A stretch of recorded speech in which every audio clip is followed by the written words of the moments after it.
Record. Gluten Morgan. I love gluten. Yeah, I don't think I could ever give gluten up.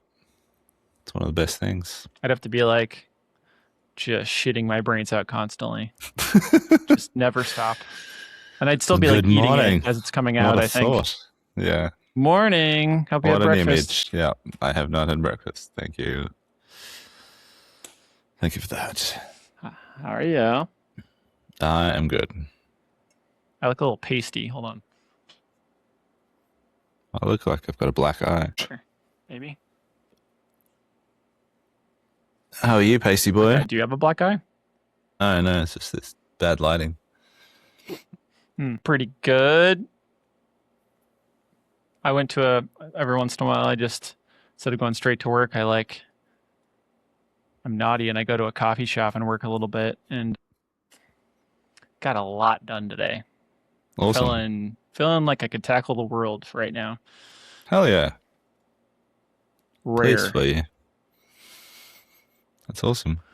Off the back of that little coffee cafe session. Something just, it all has to align, right? Like the chi, the cappuccino, the sleep, the... Now, do you watch Ted Lasso? Yeah, of course. I forget. I tell you, I'd hate to see you and Michelle Obama arm wrestle, but I wouldn't be able to take my eyes off it either. Yeah. So the latest episode, I think this kid asked him, "Are you strong?" And he's like, "Well, it depends if you mean physically or mentally, and what my sleep was like the night before." It's like, that's so damn relatable. I'm curious if when you do one of those sessions, are you on laptop or paper? Laptop. I used to be a paper. Used to do it 10 years ago. I'd do only paper, but now I'm just coding. Coding all the time. Focusing. Yeah, I did one of those. I wasn't in a cafe. I think I came in here for the kids are asleep. Came in here to get some work done. It was a couple of weeks ago. I didn't take my laptop out, and I sat here and I just worked on paper for an hour, and that was so unusual and quite delightful. Code on paper. Look, man, I'm not coding all the time. Not like you. I don't understand what else you'd do. What were you making?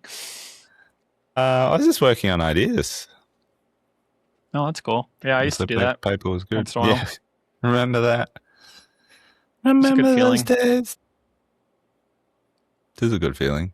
Need to do it more. I was chatting to a friend yesterday about the kind of the identity crisis of I still think I'm that guy that comes to work at 6 a.m. and gets shit done and has this creative playtime.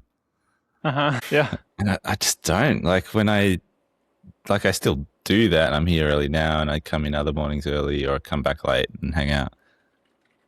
But now I just stare at my to-do list and have a coffee or a whiskey and just vegetate.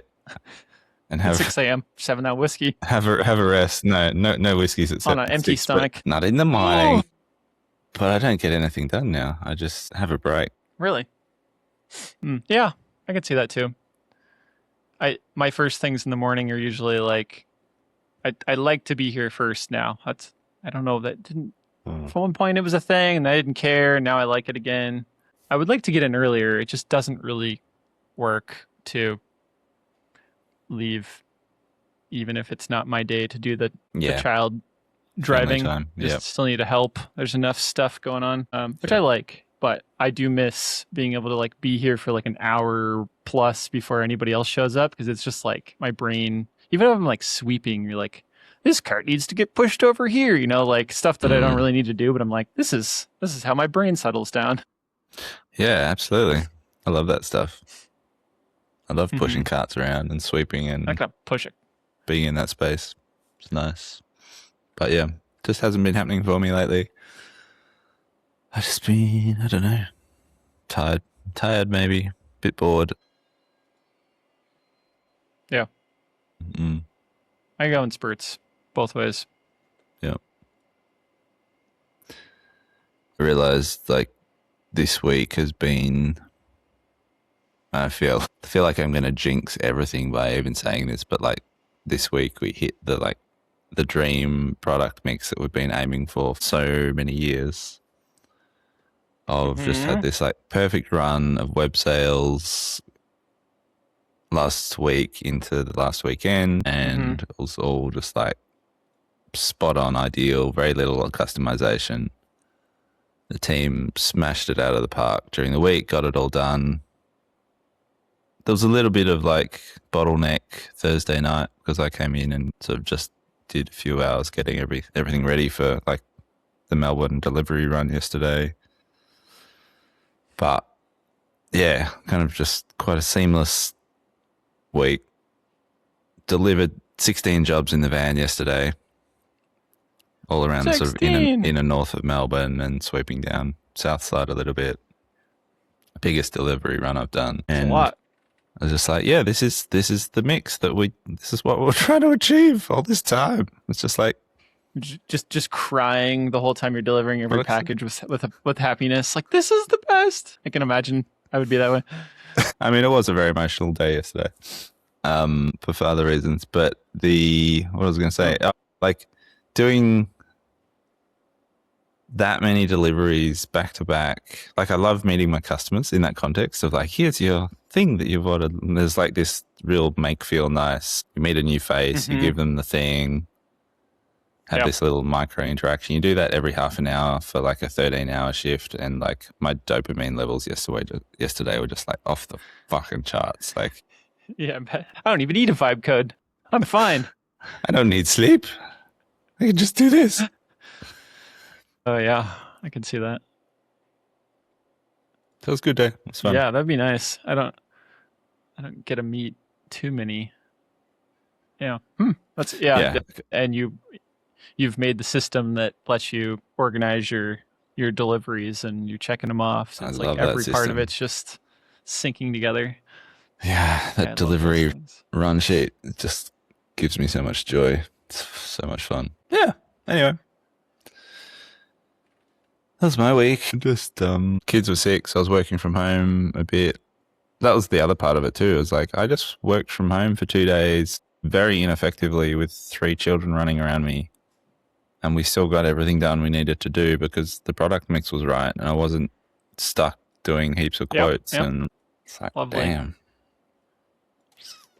That is great. Anyway, so I've just jinxed that. So that's fucked now. Everything's going to fall off a cliff next week. No, you're fine. You're fine. Just be fine. Stick your head in the sand. Oh, it's well and truly there. Don't worry. I have had a similar... It's funny, we had those weeks. We have 2 weeks off where we have no daycare, which is challenging, very challenging. So Aaron and I are alternating days to work and not work. And we've had a couple days of having a family member come help, which was amazing. But it brings me back to the days when we had a nanny share, because it was the only thing we could manage for childcare. And I was just rehashing that with Gretchen this week. And I was like, that gives me PTSD to think about again. Like trying to run a business on like what felt like 2.5 days a week. It was like, when do I, how do you work? When do you work? Yeah. I don't understand. And I think it was mostly the shock of how I wasn't prepared for that. But, yeah. I suppose this is the time, since Aaron's already announced it, but we're having a second child. I've told Jim this. Yeah, a little less of a wild surprise considering the first one worked out. And we also know, because we can pick the gender, that it's going to be a little girl, which is you can pick new to my family. Aaron's family. Yeah, because we're an IVF Gattaca family. I know, but I didn't know you could. Yeah. Can you not do that there? I don't know.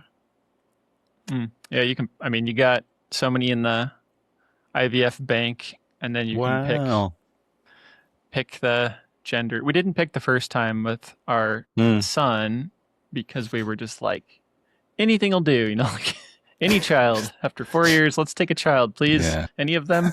And so they picked, and then halfway through, Erin was like, I can't take it. And she had them send us like a card gender reveal. It was very tame. We didn't do any big ceremony like you see on the internet. And this time we picked because we would like one of each. So yeah, going well. Congrats. We're like super cool. Yeah. No, I don't know how many weeks. 18, 16, something like that. It's going well. Early days, going well. That's awesome. I just remember being on air with you when you got the message from Erin that like your first kid, like you had success. Well, you just got some test back. And when you got that like positive test back, right. And we were recording at the time. And I was a blood test. Was it really? Just go. I think we had to stop for a while. Yeah. Yeah. Right. Yeah, you know, what's weird about IVF is right away. It's even faster now than our first child, where it's like, I think it was 9 days from the day they transfer to, it might be less. It's like incredibly fast compared to what you would find out. Might have been, I don't remember now. It was less than the first time though, so. Woohoo! So that's the whole thing we're planning here for and at home, right? Like trying to figure out how children work in plural.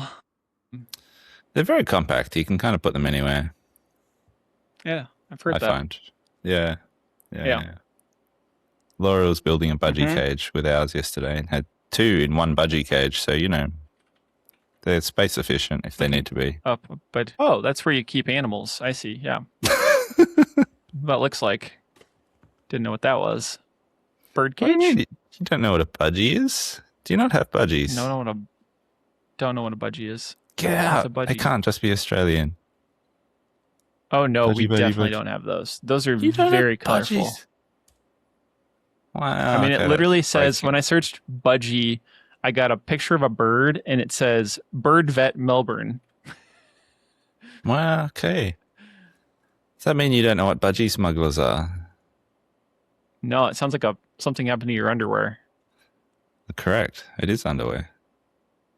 See well here? Done. See right there? It says Bird Vet Melbourne. Melbourne. I can never say Melbourne, right? Melbourne. Say it again, Portland. Say it until you get it right. Say aluminum. No. Aluminum. See? Flashing my screen. Are you watching? Dangerous game. Yeesh. Yeah. I made a thing. Did you try out my little preview app? You have a chance? No, I have not. It's all right. Which one? Groundbreaking. I made it. The MacCAD preview. No, I have not. If you have a Mac, I made a little thing that you can, if you ever use the quick look, or like you're in Finder and you push spacebar, you can like preview a PDF or play a song or whatever the file does. This will load step files, IGES files, STL3MF, and now G-code files. And you can like spin them around. You can zoom in and out. We've got some minimal That's cool. analysis tools to it. It does show colors of the original. It counts out, like it'll give you like the size of it. You can kind of maybe this is expected, I suppose. You can open it in Fusion with one click. It'll like instantly open from the preview. It's pretty convenient, to be able to like instantly preview all your files. Really good for people that quote public things. GitHub? Yep. Yeah, good on you. It's an actual DMG file, so you can like download it and install it. It basically like loads into whatever the back end of how QuickLook looks at those things, and you close the app and it just runs in the background somehow. Like when it needs it, I guess. It's not like an app that runs in your dock or anything. And then you can change the preferences. Like if you don't want it to open in axonometric every time, you can change it to be perspective. Okay, yep. What word did you just use? Reverse the axonometric. It's an architecture phrase probably, or axonometric. It's like no converging lines, right? So it's like parallel, isometric, similar, I think? Isometric, I know. Sonometric, I don't know. What is the difference? Yeah. It's like 45 degrees rather than 30 degrees. Right. I was 45? Yeah. Yeah. So, yeah. Cool. Right. Axonometric. New word alert. Thank you. Yeah. Makes sense. It's quite an ugly view. Anyway. I'm a perspective guy. Aren't we all? So anyway, free if you want to try it out. Or use it, I suppose. I will. It's convenient. So other than making apps and applets, that's all I do. Been making any physical things? Any steel lumps? Yeah, no, I've unfortunately been off my prototyping longer than I would like because we had the largest job we've had all year come in, which was nice. One of our repeat customers. We were running through that. It's like the most plywood we've ever ordered. I think it was like over 100 sheets, which is quite a lot to fit in our shop. What's a lot? So we just sending that out today when they arrive to send to them, and then basically the whole week of making that. But back to metal today, actually. I'm going to work on testing that product I was showing you today on the router. Okay. Got a little distracted. Progress. How do you deal with moving through tasks? Like, at the moment, I'm finding that I'm really only doing the critical things, putting out the critical fires, doing things with external accountability of like, I know, pick a name. Chris is waiting for the drawing for his file so we can approve that and get that into production. And then John needs that to keep that moving forward. Mm-hmm. How do you transition from like those critical tasks to like the non-critical but important, like your prototype that you're working on, or so hard cell? Like, I'm finding that really difficult at the moment. I think that I did really well that week. I told you it's like 2 weeks ago at least when I told you, all I've done this week, my goal. I did spend almost 2 solid weeks. I just finally was like, this is stupid. I hired Gretchen for this purpose. I'm not using the time as I want to. We could be selling this product if I would have focused on it. I get really frustrated with myself in those contexts where I continue to like work on the firefighting instead of the thing that I really should be working on, which is those new valuable products. And so I was just like, I told them, I remember I said here, I was like, I told them both, I'm like, this is my top priority is to get this stupid product, stupid in the sense of like frustrated that it's not out yet. And so that worked. And then we got back into making these, production jobs. And I completely lose track of progressing on it. And I don't know what, back to your like what would you call it? The diary, the dear diary, the time, dear diary, time allotment. Default diary. Default diary. Dear diary is better. Something like that. I mean, my excitement, why I'm so revved up this morning, I got so much done on things that we really needed to get moving on. We're having more and more problems with communicating and dealing with nuances with orders through the PDX CNC shop, that Shopify, that I just really needed to focus and get a couple things accomplished there and put into Rake so that we can like manage our orders better in one place, which actually got done, which felt great. But it's like, I don't stop to do those things, right? Like, it's like I wait till I think it's going to be like a 9:00 at night thing. I'll get that done tonight. And I just like, don't, Yeah. Probably shouldn't anyway. Yeah. I don't have a good answer. A whip. When I was working at home the other day, my daughter, I've got like there's a tablet at home which the kids watch stuff on sometimes, and it must be synced to my work diary because it pops like work, like calendar notifications come up and just sort of sit there on the tablet. And my kid was like, "Hey, Papa, what's Project Viaduct mean?" And she didn't know the word viaduct, but she was like, "What's this?" I looked at it. I was like, oh, "That's right. That's like something I was doing for a while, where like every Wednesday morning, I would try and do like a 4-hour block on just like one project of just like channel all my energy into one thing, zero distractions as much as possible." She was like, "Oh, okay, yeah." And it made me realize I haven't done that for a while. But for a little while, I did.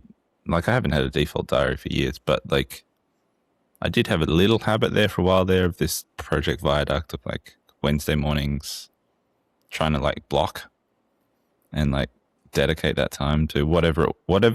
It was still at risk because it was still up to me to decide like what's the most important thing I should be doing right now. Right. And that's a bit risky, but it was effective. So it was like a bridge. You were on a bridge over troubled water, you're saying? Always. Yeah. Yeah, no, I feel that. Maybe we need to get into shaming each other again here. Yeah. Work on your viaduct. Maybe that's the key. Public shaming. Maybe I need to say it here. I still want to. I have not planned fully because our summer took such a weird turn with revenue that I got a little freaked out, and I was like gonna book IMTS travel and lodging and stuff that's in next month now, I think, isn't it? And I still haven't. Wow. I still can. It's not like excessively more expensive, but then I was like, wow, what if I brought this new product there? Like, I don't know why. Like, I'm just going to be I guess I could show it to friends that are there. Is this like trench coat like Justin again? Yeah, yes, exactly. It's pretty heavy for a trench coat. Yeah, it is. It's 5.5 pounds with no other pieces on it. Yeah, you're not exhibiting, right? You're just attending. No. Yeah. I mean, I could find somebody to like just set up for a day, like Pete did with his chatter, just throwing them up on machines. Go find.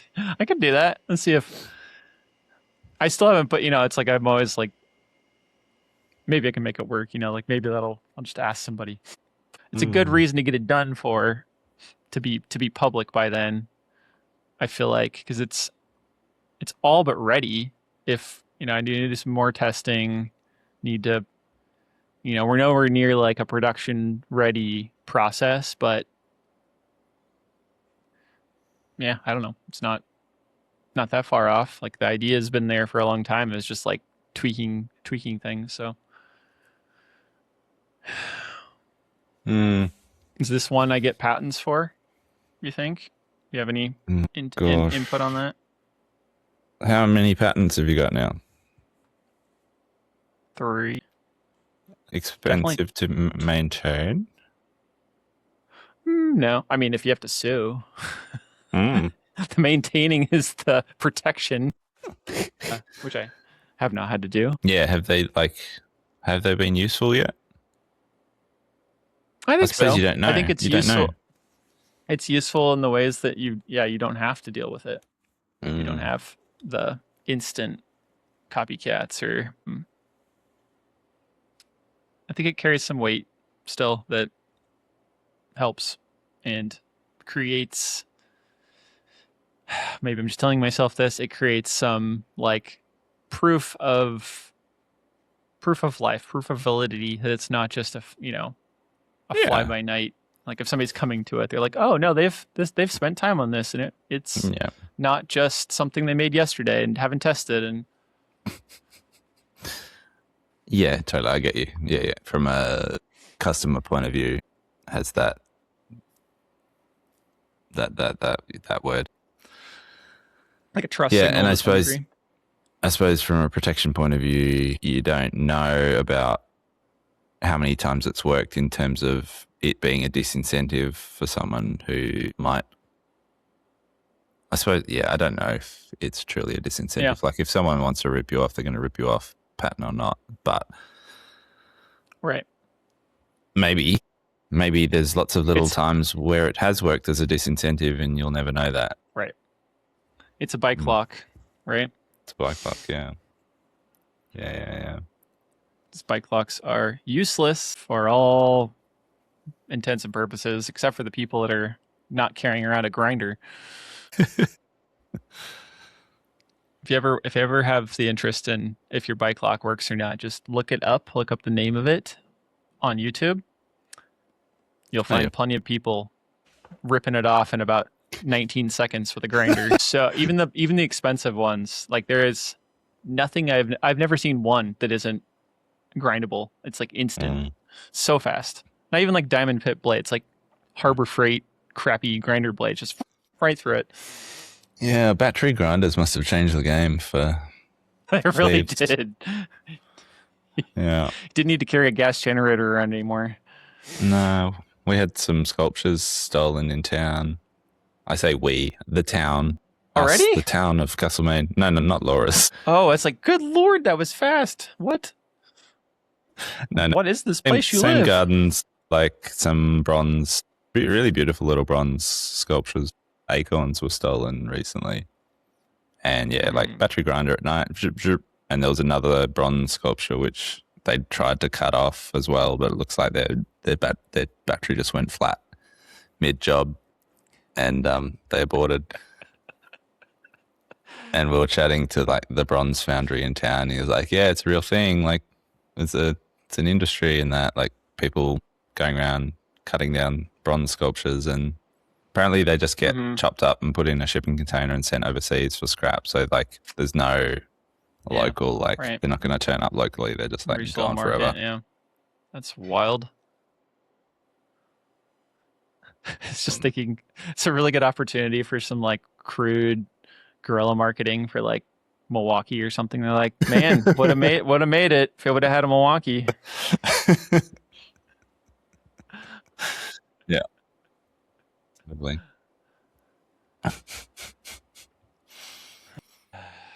Burp. Burp. Burp, burp, burp, burp, burp. I don't know. Things and stuff. I think I mentioned earlier. Yeah. So the Rake app that I was mentioning before are like collection of all the little tools for Shopify. The thing we've been talking about a lot is there's too much complexity with. It's kind of like going back to the Airtable days, right? Of like things were cobbled together through Zapier and Shopify and all these little like weird scripty things that either break or don't solve enough of the problems. And so since we ship everything out of vQuo, there's like a place to write notes there for your team, timeline notes, right? Comments. There's a place to write comments in Shopify. And so we never really had like one place to keep track of like we would have picked one, but it doesn't really work, right? Like vQuo's only really good for the person shipping the thing. So basically I was like, well, what if we could bring all that into, which you basically have two, into one place. So this morning I had a little session where I call it the tip of the spear, where like now it all comes into Rake and we can get the profitability of each order, including the shipping cost that comes back in from vQuo after it happens. We can track issues, which we've been wanting to do, where we can track like, was it an issue with shipping? Was there an issue with whatever, right? Like customer had defect problem. And every time you want to write a comment, you can go into Rake for the order and write a comment, and it immediately pushes out to Shopify and vQuo timeline comment things at the same time. So that is always synced. So that feels like a huge win, even if it's like very basic right now, that there's all that data and it's easy for us to, I don't know, keep on top of it, manage, have one place for all that information rather than, I don't know if you deal with that or used to deal with that. So it feels like there's too many opportunities. Like, did you used to put stuff in Airtable or was it in Shopify or if you needed to talk about a project, a customer order, just very basically stop it from shipping. Yeah. I mean, I guess that's what Airtable was for a long time for us, and now like what Mission Control is. We're pretty slack with. So this is running as a Shopify app in your Shopify dashboard. So if someone else is in there, like if you in the team are in there, you're all just logged into Shopify and you can all see the same dashboard. Yep. It uses your Shopify authentication. And you've got individual logins for people. So it's everyone on their own Shopify account sort of login. Yep. Yeah. Okay. Cool. Yeah. I think we've always been so slack with Shopify of keeping it up to date. Like we've completely fallen off the cart in terms of even like fulfilling orders in there anymore. We're just like kind of ignore it. What? How do you deal with that? Well, it's all just managed in Mission Control. And I should set it up so when we tick complete in Mission Control, it sends a webhook and fulfills it in Shopify. But Shopify is kind of a bit, obviously it's really just our website and product management, and orders come through, but those orders are automatically ripped straight into Mission Control. So no one's really looking in Shopify except for me when I'm doing web updates. Or want to see like interesting sales for the week or something. Like it's a bit of a still water at the moment. There's a few little things like those webhooks that I could do, which would just keep it kind of in sync a bit better, which should probably be wise. But we're just doing all of our job management through Mission Control. So that's interesting that you can even do that. I know things are so different between here and there, but there is Shopify Protect, for example, that protects you against like chargebacks, and you have to fulfill. It says fulfill and ship with a tracking number by this date. As well as if you sell on Shop, like Shopify Shop, like all these kind of, and Facebook or Meta, like all those signals, even Google, it pulls in all your like, are you fulfilling on time stuff? So you're doing fine without it, but I'm surprised that you haven't had more issues. Maybe it's just because of you don't need or use those things. And it's great that you don't have the problems, but it could probably help you to do it, I would assume. But maybe it's just like a country difference. I don't know. I should look into that because we used to keep the fulfillment status up to date. We've just really fallen off the wagon. And there's now like Are you doing it manually? Yes, there's now like hundreds of unfulfilled orders sitting there in Shopify, which have obviously been fulfilled and shipped and blah, blah, blah. Yeah, I'm sure your dashboard can backfill it really easily if you just ask it to. Yeah, I will put that on the to-do list for next week. Yeah. One of the problems we have in the same regard is when we split a shipment, like we have a back order of something. So this has been a problem for like 2 years. And so I think we're going to be able to solve it a little better. It's really hard to identify between Vico and Shopify when you've split it and shipped it in Vico. It goes to the customer. We often get questions from the customer then because we haven't fulfilled it on Shopify, where it sends them the tracking information via email.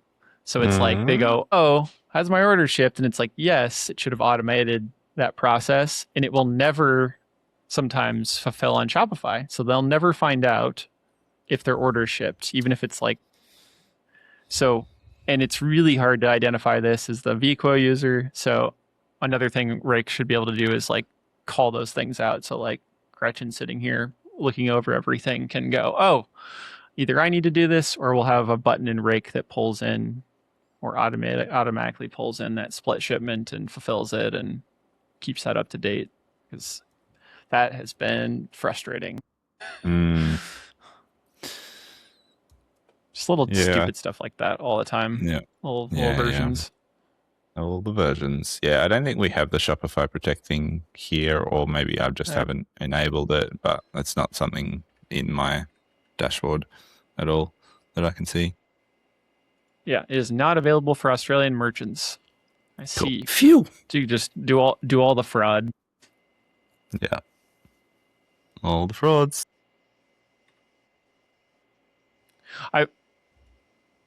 I would imagine one prompt gets you automated fulfillments, though. Yeah. Yes. Yeah, I've just got a bit of prompt fatigue right now. Oh, yeah. Definitely backed off last few weeks. The last Yeah, I don't know. Really just haven't been building things, just doing little updates, or I've just been delegating to John and just be, hey, how's your capacity? Have you got time to build this out? Oh, that's a good idea. Can you build that? Yeah. AI John asks AI Claude. Yeah, so he's been doing updates in Mission Control this week, and he redid all the like customer facing like order sheets that go with orders this week. They look schmicko. I think John's Claude is a better designer than my Claude, I've decided. So I don't know. Yeah, that's a yeah. Yeah. My obsession this last week and a half. Did I tell you about the speakers? Those silly big speakers I got from one of my clients. You didn't tell me you were going to look at them the last I knew. That's right. That's probably when we last chatted. I was probably looking at them that day. Anyway, so I bought them that day, brought them home. They are as big as me. Two of them. Laura's face when I brought them into the house, just like, gonna need a photo. What? Where do they go? I think I would have been stopped at the door. Where is that going? I was like, oh, just in the lounge room, darling. Just here. Just on either side of the toilet. And it's in a sound palace. I set them up that weekend. And so that was like, I guess 2 weeks ago now. And I've just been completely obsessed with music ever since. And just like, I listen to a lot of music. I go through phases. But it's just like completely reinvigorated me of like, I have to listen to everything from scratch of like all my favorite things over the years. So I've just had this like incredibly nostalgic 2 weeks of just like remembering all this music and, you know, all the associations and people and, you know, that brings up. But it's been pretty delightful little thing to dive into. What's your media? At the moment, I'm just streaming from Tidal, or Apple Music, but I just picked up the final pieces of the puzzle yesterday when I was in Melbourne yesterday, including like a 1992 TIAC CD player from like the peak of CD player technology. Spinning discs. So yeah, discs this weekend. Compact discs. I'm excited about compact discs. Yeah. How many do you have? A lot of those? Not heaps.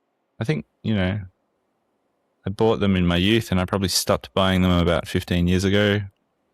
So it's like, it's just this point in time where I've got a CD collection from and then there's nothing. Yep. Bunch of burned CDs is what I got. Somewhere. They lived in our trunk of our cars for a long time in containers, so they may be completely trashed. I don't know. Hot CDs, yeah. I haven't tried. I don't have a way to play a CD anymore that I remember. I have an external hard drive somewhere. Yeah. I got a cheap record player and some cheap speakers, and I minimally collect stuff I like. I just got the Sum 41 album. This is real weird to hear on vinyl. Yeah. The one before that, I got the Biggie. I think it was a best of Biggie. Fun to introduce. A lot of it for me now is introducing my kid to music. That a lot of times fun. He won't like it at first, but then it's like he gets more and more. He really likes to dance to basically any music. So I really enjoy him listening to Biggie and dancing. That's baby. You know, that's pretty special. Yeah. Pretty good. Yeah. Daddy, same. What's this? That's Biggie. What's Biggie? Biggie. Right up there. Biggie. I can hear him saying that. That's. Oh my god! Look at your sound palace.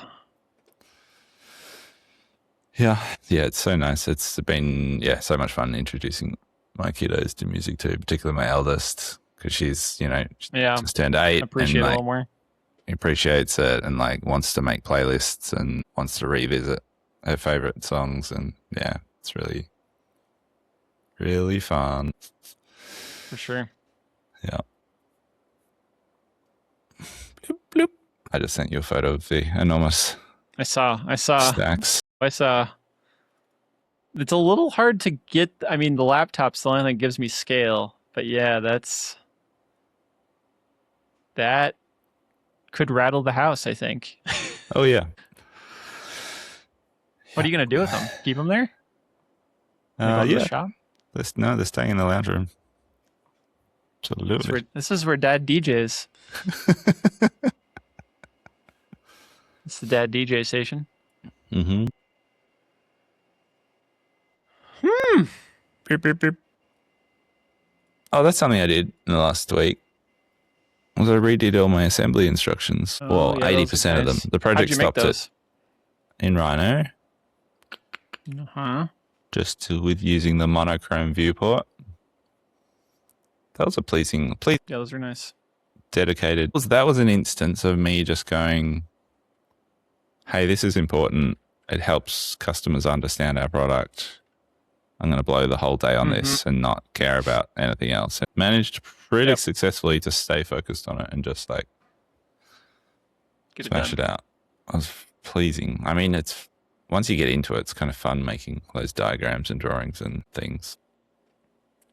Assembly guides. I'm assuming assembly guides. Yeah. Wow. So you already had all this is 3D content. You just needed to export it somehow, right? I already had all the 3D assets. The thing, I just had to make all the pictures, set up all the steps and move the part around and then screen capture it again and drag it and move it and whatever. The bit that stripped me out, which I haven't quite finished, is the hinges and draw hardware. I don't have good 3D models for, so I haven't finished this project. So yet another unfinished project because I ran into the hurdle of I don't have a proper 3D model for the crazy little adjustable hinge with all the screws in the right place. And I can't be stuffed making that 3D model. And I looked at I can't find one online either. You should ask if somebody has it here. What do you need? We got people. You got people. Yeah, people listen to this. I don't know, just some what's some Blum hinge models? Blum. Yeah, Blum. I might have one. Does McMaster have them? No, you wouldn't look there, I suppose. McMaster. Yeah, I forgot Blum they have hinge models coming out of the wazoo. Where did I might have those. I'll look. I don't know if I have the ones you want, but I know another place. I think I can get them for you. As long as they're generic-ish, they don't have to be the exact model. As long as the mechanism's familiar enough to make a diagram from. Good thought. I think pretty sure they exist. I just have to think of where back in the day when I was trying to figure out how to make cabinets. Remember those days? Parametric cabinet guys. I gave up on that. Me too. Those cabinets. I would say, did I say this before? Did we talk about Fusion MCP at all? You've texted me about it. I don't know if we've chatted here about it. I kind of blew it off because it wouldn't connect to Claude when I first tried it. And I think I maybe just did something wrong and heard Saunders talking about it. And the key, if you're having trouble, is you got to have the Mac or the app on your computer and Fusion open on your computer. Mm-hmm. And then it looks locally at it. It's not doing API stuff. And it is crazy. The thing I sent you, I think I tell this to Ricky and Gretchen. It's you just got to be insanely curious. I feel ask for things you don't expect it to be able to do. You just AI in general. I was trying to make a quote for a job and I had done some arrange nesting in Fusion to see how many parts there I could fit. And that's a kind of tedious process to me to make sure everything's there. Did it nest everything right? Is it all in there? What parts got in there? How many are there? And double checking to make sure that that's what the customer wanted. And I was just I wonder. And I typed into Claude, hey, look at my Fusion file that's open. Look at the arranges. Give me a readout in plain text of what was nested. That's right. Perfect. That's what you're doing. Perfect output of exactly what I needed. And I was all right. Also, you have access to this email and Help Scout with what the customer asked for in their initial inquiry. Double check against that. Came back. Yep, that's exactly what they wanted. It said this here. It said that there. Gave me some check marks. It's just like stupidly tedious stuff, or like I was struggling through machining some steel and I couldn't figure out what was wrong with I've always kind of struggled with the inspection, the like probing cycles and how they work. They're kind of confusing in certain ways. And it like took me step by step through. It's like, oh yeah, well, of course you didn't cut right because of this sequence of your operations. And if it probed here, it would have offset in the opposite way of how you expected. And I was just like, even asking a friend, like, this is so much harder to communicate to somebody else. Like, why did my probing work? You know? That's cool. That sounds powerful. I did like the RFQ comparison thing you sent through, and maybe you were just kind of doing it as a sort of an exercise or like a trust exercise of like, hey, can it get this sort of thing right? But looking at that screenshot, part of me was like, kind of looks like busy work. Like, how long would it actually take you to just look at those file names and count the parts? Are you actually saving any time?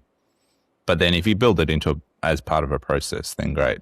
I say valid. I was already chatting with, I had a thread open at that time working on that quote with like double checking some stuff. But I get, if I had to like open it up and fire all that up just to do that, that's kind of silly. It was just kind of ready at my fingertips per se. Yeah. I would say that's just a huge flaw in how nesting works too, though, is it's just really hard to validate what got nested and how many parts. And so hard. If you have a nest of, I think that customer had 8 parts, and when you try to see across the nests, they don't, they stack. If there's the same sheet gets cut multiple times, it's just like, I can very easily make mathematical typos, right? And also I needed to put I always put every part we cut and how many of each into the quote as text. So it's there. They can confirm it. We can confirm it. So I needed it anyway. I was going to have to type it. It was like, well, if the part names are there, I get it. Tedious otherwise if you didn't need it.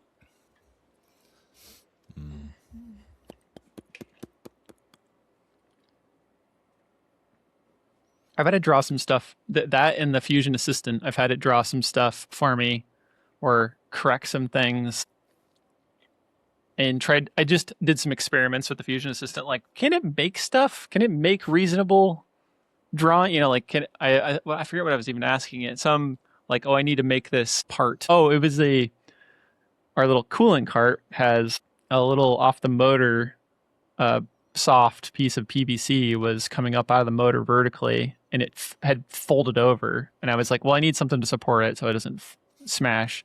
And so I described it in text to the assistant, and it got relatively close to correct. It got me a start, and I was mostly just interesting to see like, how does it do this? And it was kind of janky and really not good at making recursive edits. It kept making the same thing over and over, like on top of itself and failing. But did you then have a Fusion timeline that you could jump in and correct, or did you a little bit start from scratch basically? It was a little. I think it was also interesting to see like, it's like watching somebody else model, and you're like, oh, I would have not done it that way. Yeah. Why did you do that? Why is there a circle in one sketch and the next sketch is a line?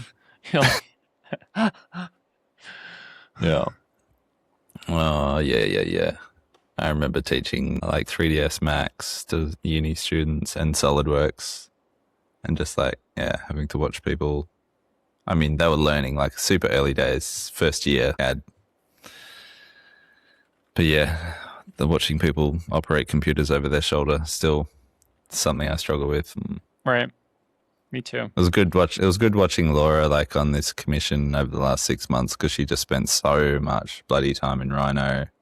She finally started using shortcuts, and I was like, yes, because prior to that she was like really like resistant to assigning any macros or shortcuts to stuff. So every time I used Rhino on her computer, I was like, what do you mean you don't have D assigned to distance? What are you doing with your life? Come on.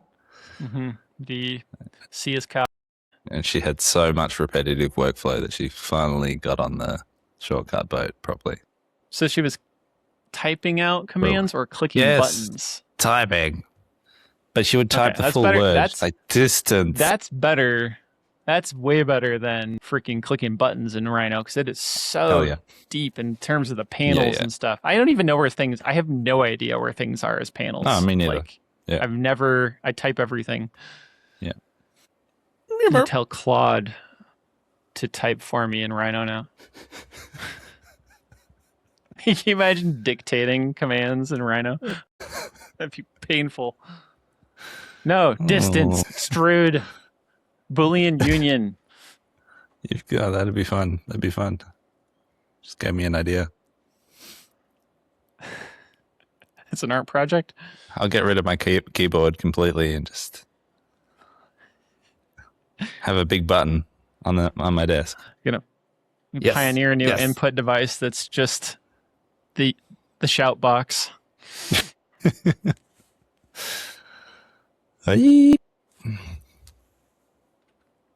Cool.